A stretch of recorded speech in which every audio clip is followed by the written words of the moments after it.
भूर्भुवः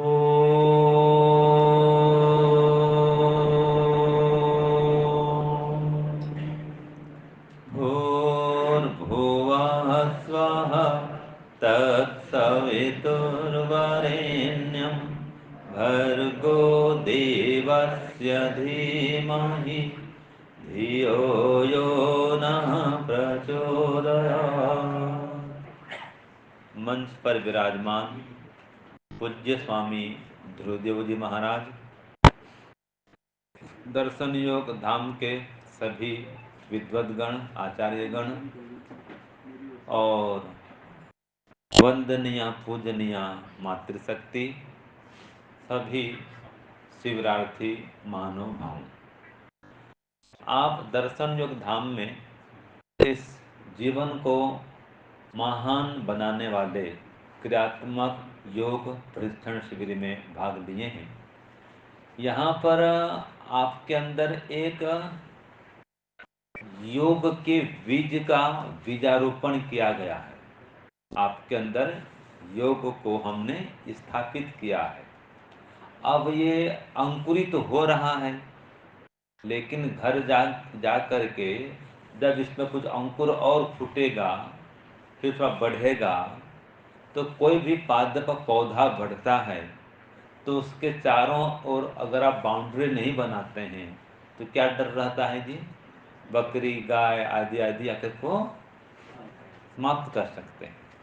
तो जैसे आप घर जाएंगे, आपको तो प्रत्येक दिन सुबह शाम ध्यान करना ही पड़ेगा, क्योंकि मेरा विषय ध्यान का ही है, तो मैं ध्यान पर ज़्यादा बोलता हूँ।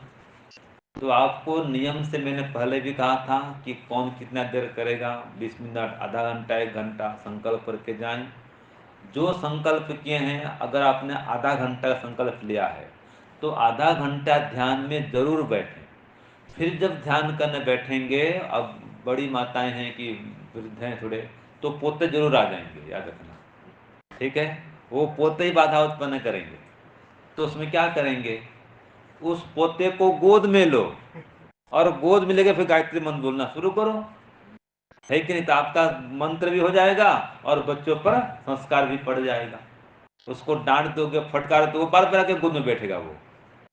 आपकी बात तो छोड़ो, हम जाते हैं घर में, हमारे भी गोद में बच्चे आ जाते हैं, उनको बच्चों को तो जहाँ से प्रेम मिला वहाँ चले जाते हैं, और दादा दादी को तो ज़्यादा प्रिय बच्चे। तो इसलिए या तो वो सो रहे तो ध्यान कर लो, सो के वो नहीं उठे तब ध्यान अपना निपटा लो, और फिर ध्यान कर रहे हैं अगर कोई आ जाए क्या क्या करोगे? कोई बात नहीं, गोद में बैठ गए तो बैठने दो, बस उसको सुना दो गायत्री मंत्र, फिर वो अपने अपने आप उठ के चला जाएगा। तो ये तो एक उपाय मात्र है। फिर ध्यान करने बैठेंगे, कोई टीवी चला देगा, घर में तो ऐसा होता है भाई, है कि नहीं? तो उस समय भी गुस्सा नहीं करना, याद रखिए। अगर गुस्सा कर लिए तो क्या बोलेंगे? बहू पहले बोलेगी, वाह वाह, देखो माँ योग सीख के आई है और गुस्सा कर रही है, डांट रही है। तो आपको अब अपने व्यवहार में बहुत परिवर्तन करना पड़ेगा, सहनशील बनना पड़ेगा, प्रसन्न रहना पड़ेगा, है कि नहीं? छोटी मोटी बातों को कोई बात नहीं, 3 बात है, कोई बात नहीं, ऐसा भी होता है, ईश्वर न्याय करेगा, ये समय भी जो दुख का है, अपमान का है, बीत जाएगा, ऐसा भी होता है। इन सब बातों को याद रखना पड़ेगा। और देखिए, जब संसार में जाएंगे तो 2 प्रकार की प्रवृत्ति मिलती है। आप जब यहाँ पर आ गए तो आप थोड़ा हमारे ग्रुप में शामिल हो गए हैं। अगर इसमें और गहराई में जाएंगे तो 2 प्रकार की विचारधारा मिलती है। जगत कहे भगत पागल और भगत कहे जगत पागल। आपको लोग पागल भी कह सकते हैं? पहले से कहते होंगे। ये 2 विचारधारा है और हम लोग उनको पागल बोलते हैं। भाई आए थे हरि भजन को और ओटन लगे कपास। दुनिया वही तो कर रही है। तो जो काम करने आए थे वो तो कर नहीं रहे हैं, हम इसलिए उनको पागल बोलते हैं। वो हमको पागल समझते हैं, ये लोग क्या कर रहे हैं कुछ पता चलता नहीं, हमको पागल समझते हैं। तो याद रखिए, जब तक वास्तव में परमात्मा के प्रेम में पागल नहीं होंगे, वो मिलने वाला भी नहीं है। ठीक है? पागल तो बोलना पड़ेगा उसके प्रेम में, उसको अपना सर्वस्व मानना पड़ेगा। और जिसके बेटा बेटी कोई नहीं है तो दुखी मत हो, ईश्वर ही हमारा बेटा है, याद रखिए। हम सबका पुत्र कौन है? ईश्वर है। माता पिता भी है और पुत्र भी है। तो मुख्य तो लक्ष्य ईश्वर से मिलना ही है। योग शिविर में आए हैं तो उस ओर बढ़ने के लिए हमने कुछ प्रेरणा दी है। अब उस प्रेरणा को आत्मसात करेंगे, आगे बढ़ाएंगे तो फिर मंजिल तक पहुंच जाएंगे। कुछ संकल्पों को लेके अवश्य चलिए, जैसे कि सुबह शाम ध्यान जरूर जरूर जरूर करना है। रास्ते में कहीं यात्रा में कर रहे हैं, यात्रा में कर लो, गाड़ी में कर लो, ट्रेन में कर लो, कार में कर लो, बस में कर लो, करो जरूर। दूसरी बात, जिनके घरों में यज्ञ नहीं होता है वो यज्ञ जरूर करें। आज जो आपको किट दिखाया गया यज्ञ का, वो इसलिए तो है, जो हवन कुंड नहीं रख पाते हैं, संविधा नहीं है, आपको सुविधा उपलब्ध कराई गई है। जिनके घरों में यज्ञ होता है, ऊंचा करो हाथ थोड़ा, अभी जितने लोग उपलब्ध हैं, हाँ पर्याप्त लोग हैं, हाथ नीचे। जिनके घरों में यज्ञ नहीं होता है अब तक, ऊंचा करो हाथ। हाँ, ये नहीं होने वाले हैं। तो अब आप संकल्प करके जाएं कि कम से कम सप्ताह में एक बार तो यज्ञ जरूर करना है। मन कुछ तो परिवर्तन आए जी, इतना सुने समझे, हमने भी श्रम किया, तो आउटपुट कुछ आना चाहिए ना। तो आउटपुट क्या है, आपके जीवन में आध्यात्मिक परिवर्तन आए। हमने जो बीजारोपण किया है वो पुष्पित हो, पल्लवित हो और एक विशाल वट वृक्ष बने, और उस वट वृक्ष के नीचे लोग आकर के आराम से बैठें, अर्थात आपकी योग विद्या का लोग लाभ उठाएं।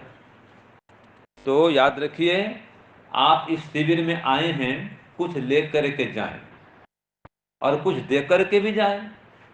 लेने वाले हमारे आचार्य प्रिय जी हैं, ठीक है, देने वाले हम सब कुछ हैं, हम सब लोग हैं, दे रहे हैं आपको। लेने वाले आप सब लोग हैं। तो कुछ ले करके जाएं और कुछ दे करके भी जाएं। तो क्या दे करके जाएं, धन तो उन्होंने कह दिया, मैं कुछ और कह रहा हूं। मैं कह रहा हूं कुछ दुर्गुणों को, दुर्व्यसनों को यहां छोड़ करके जाएं, यहां आहूत कर दें, ये दे करके जाएं। धन दे तो असली बात है, वो तो चलो आधार है, वो आश्रम निर्माण के लिए आवश्यक है, लेकिन जीवन निर्माण के लिए ये आवश्यक है कि दुर्गुणों को दे करके जाएं। कोई गुस्सा करता है, लोभ करता है, लालच करता है, वो दे करके जाए। हाँ, 7 मिनट 34 सेकंड हो आएगी, ठीक है। तो याद रखिए, कुछ दुर्गुण दे करके जाएं और सद्गुण दे करके जाएं। तो सुबह शाम ध्यान करना और रोज हवन करना, रोज नहीं कर सके तो सप्ताह में एक बार हवन करना और स्वाध्याय करना। आपको अच्छा लगता था यहाँ पर स्वाध्याय करते थे? मैं तो पहले ही आ जाता था, आचार्य दिनेश जी में दोनों घूमते सुनते क्या स्वाध्याय चल रहा है। एक तो बोलना भी होता है स्वाध्याय पर, और शाम को भी स्वाध्याय सुनता था जो आचार्य नवीन जी करते थे। तो वेद का पढ़ना और पढ़ाना, सुनना सुनाना सब आर्यों का परम धर्म है। तो आप लोग आर्य मानते हैं अपने आप को, तो आर्य हैं तो ये परम धर्म कहा, वेद को पढ़ना और सुनना, ये जरूर अपनाएं, इसको सच्चे आर्य बने। तो इस स्वाध्याय, सत्संग और अंतिम एक बात करके फिर वाणी को विराम दूंगा। आत्मनिरीक्षण। आप अपने मन को देखें, मन में कैसे कैसे विचार आते हैं, ठीक है। वाणी को देखें, आप कैसे बोलते हैं, कितनी मधुरता है वाणी में, कितनी कठोरता है, कितनी सत्यता है, कितना झूठ है, परीक्षण करें। तो वाणी को देखें, मन को भी देखें, विचार को देखें, फिर व्यवहार को देखें। आप कितना कठोर व्यवहार करते हैं लोगों के साथ में, कैसा छल कपट करते हैं या निर्मल व्यवहार करते हैं, न्याय पूर्वक व्यवहार करते हैं, वो देखें। तो वाणी को, व्यवहार को, मन को, विचार को, सबको देखें, उसमें सुधार करें। और याद रखिए, पता नहीं कब कैसे कैसे संजोग बन जाते हैं, व्यक्ति 1 मिनट में गिर सकता है। कैसी संगति मिल जाती है, कैसे लोग मिल जाते हैं, बस व्यक्ति एकदम पतन को प्राप्त हो जाता है। गिरने में अधिक समय नहीं लगता है, जैसे पानी नीचे उतरता है तो झट नीचे उतर जाता है, लेकिन पानी को ऊपर चढ़ाना हो तो चोटी पर बहुत श्रम करना पड़ता है। वैसे आपको योग के शिखर में चढ़ना हो तो बहुत ही श्रम करना पड़ेगा। तो माताओं, बहनों, सज्जनों, बस 9 मिनट 40 सेकंड हो गया। मैं कुछ सेकंड पहले ही वाणी को विराम देता हूँ। ओम शांति ओम शम। सबको सादर नमस्कार।